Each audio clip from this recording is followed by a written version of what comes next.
APSU sits in protest again in Kokrajhar. APSU holds a 2-day protest sit-in today. The APSU held a protest at the premises of the Bodapart Children Park on GD Road in Kokrajhar city on Friday.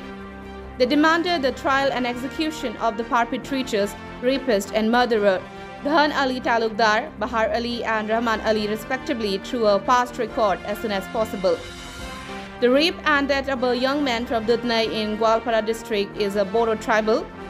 The APSU will continue to protest until justice is served to the victims. The APSU will continue to protest until justice is served to the victims of discrimination.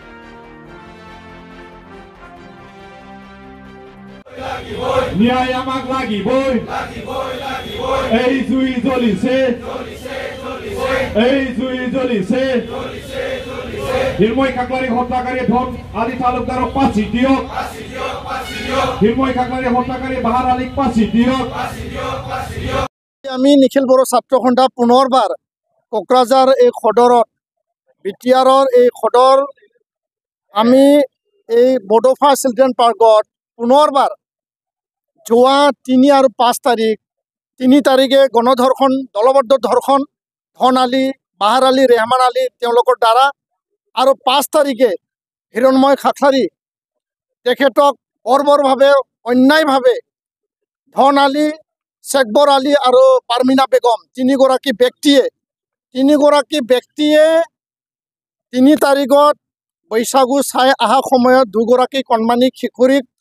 গণধৰ্ষণ দলবদ্ধ ধৰ্ষণ কৰিছিল দুধনৈত আৰু 5 তাৰিখে হিৰণময় খাখলাৰীক অন্যায়ভাৱে বৰ্বৰভাৱে এই ঘটনাক লৈ যেতিয়া আলোচনা কৰিব গৈছিল হত্যা কৰা হৈছিল হানি খুচি ডেগাৰেৰে তো ইয়াৰ প্ৰতিবাদত ইয়াৰ উচিত ন্যায় আৰু জাষ্টিস বিচাৰি পেলাই নিখিল বড়ো ছাত্ৰ সন্থা নিখিল ৰাভা ছাত্ৰ সন্থা আৰু আন জাতীয় দল সংগঠন সমগ্ৰ আমি ঐক্যবদ্ধভাৱে ধাৰাবাহিকভাৱে আমি আন্দোলন চলাই আহিছোঁ আৰু সেই হিচাপে যোৱা 25 মে তাৰিখে আৰু ইয়াৰ পিছত 27 মে আৰু ইয়াৰ পিছত 24 তাৰিখ এই জুন মাহত আমি 3 লানি আন্দোলন কাৰ্যসূচী আমি ৰূপায়ণ কৰিলোঁ দুধনৈত ধাৰাসাৰ বৰষুণৰ মাজত আমি ৰেলী কৰিলোঁ কিন্তু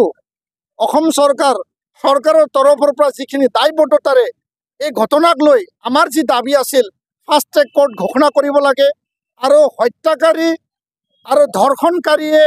ফাঁচি দিবই লাগিব শাস্তি পাবই লাগিব আৰু 3 নম্বৰ কথাটো আছিল যে কম্পেনসেশ্যন যি দিব লাগে দুৰ্ভগীয়া পৰিয়াল হিৰণময় খাখলাৰীক 20 লাখ টকা যি আমি সাহায্য প্ৰদানৰ কাৰণে দাবী জনাইছিলোঁ দুগৰাকী কণমানি পৰিয়ালক 5 লাখ টকাকে দাবী জনাইছিলোঁ মুখ্যমন্ত্ৰী ডাঙৰীয়াৰ আমি ইণ্টাৰভেনশ্যন হস্তক্ষেপ আমি বিচাৰিছিলোঁ কিন্তু আজিলৈকে অসমৰ মানে চৰকাৰৰ তৰফৰ পৰা কোনো তেনেকুৱা এই ঘটনাক লৈ পেলাই কোনো পদক্ষেপ লোৱা আমি দেখিবলৈ নাপালোঁ শুনিবলৈ নাপালোঁ আৰু ইয়াৰ কাৰণে পুনৰবাৰ আমি এই প্ৰতিবাদী কাৰ্যসূচী আজি চলিব 28 তাৰিখ অহাকালি চলিব 29 তাৰিখ ইয়াৰ পিছত কালি আমি ঘোষণা কৰিম যে আগন্তুক আন্দোলন কেনেকুৱা হ'ব তো এই যে ধাৰাবাহিক অসমৰ যে গণধৰ্ষণ দলবদ্ধ ধৰ্ষণ মাজবাট কাণ্ড হৈ গ'ল ইয়াৰ পিছত ঢেকীয়াজুলি কাণ্ড অৰুণ বাগানত হৈ গ'ল আৰু আজি আমি দেখিবলৈ পালোঁ যে যোৱাকালি ঠেলামাৰাত আকৌ গণধৰ্ষণ এটা চক্ৰ এটা পক্ষ যি চক্ৰই নেকি অসমত অশান্তি আৰু আইমাতৃ ভণ্টিসকলৰ ওপৰত চকু নজৰ ৰাখি পেলাই তেওঁলোকক আক্ৰমণ কৰি বিশেষ এটা পদক্ষেপ লোৱা যি আমি দেখিবলৈ পাইছোঁ এইটো কোনো কাৰণত আমি হ'বলৈ নিদিওঁ কোনো কাৰণত সহ্য কৰা নহ'ব